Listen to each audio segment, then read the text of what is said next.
My opponent argues that our military involvement makes the situation worse in Afghanistan.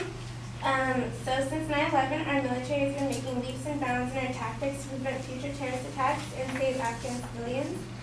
So a quote from Slate magazine documenting the success of the U.S. military since 2001 states that another case of success in Afghanistan concerns counterterrorism operations, shadowy raids, drone strikes that have successfully stacked terrorist bodies like cordwood across Afghanistan and rural Pakistan in the 16 years since 9/11. The U.S. has built a remarkable intelligence and special operations machine and put that machine to work in Iraq, Afghanistan, and across the Middle East. So she also brings up that we're responsible for more deaths of civilians. So it's actually not true. So the Taliban's responsibility for civilian deaths are underrated. A UN report, which was released about 2 months ago, gave data that concluded the Taliban are responsible for at least 3/4 of Afghan civilian deaths, as opposed to our 12% that have killed Afghan civilians.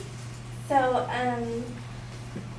and she also argues that our military tactics don't work. So another example of our military tactics working is this Sunday, CNN released an article that 15 people were rescued from a Taliban prison in the southern Afghan province.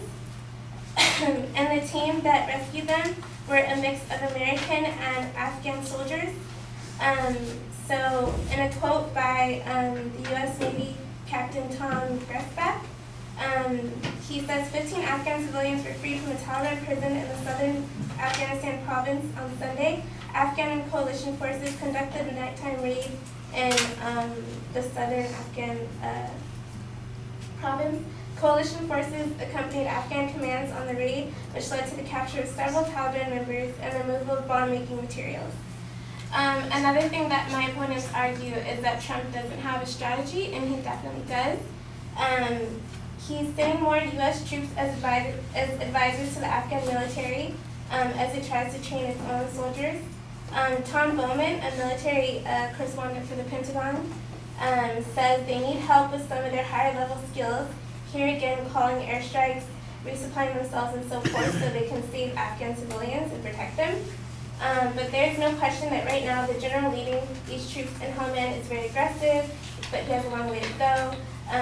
They've cleared some areas of Taliban, but there's a lot left in this province to do, and a lot more places are controlled by the Taliban. So she also argues that we should end the bilateral agreement in 2 years when it's up. I believe that we shouldn't. It's too early to back out. I mean, I think the disadvantages of that would be, I think back, so about 7 months ago, 2 Marine teams left the Taliban, left the southern province of Iraq, and then the Taliban came back in about 2 months. So, I mean, if you pull back, they're just going to come back. So I feel that we should stay. So,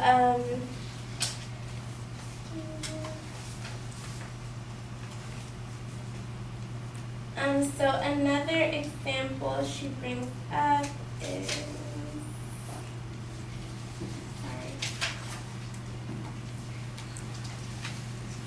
okay, so another reason that we shouldn't leave is 70% of Afghan civilians don't want us to.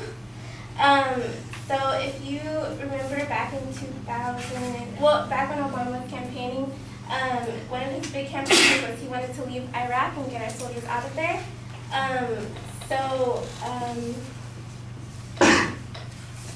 Iraq tumbled into chaos and thousands were murdered by Al-Qaeda gangs every week, and the remnants of the Iraq insurgency are moving into Syria to cause more carnage.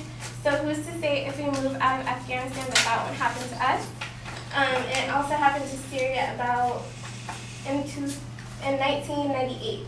So it's just an example of us leaving, and then Al-Qaeda terrorist groups or ISIS or the Taliban coming back.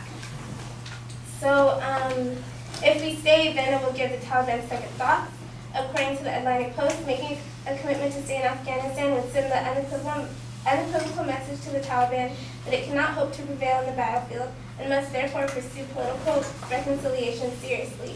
It would also position America for the tough diplomacy to convince Afghanistan's neighbors, foremost Pakistan, to stop backing insurgent groups in preparation for an American exit.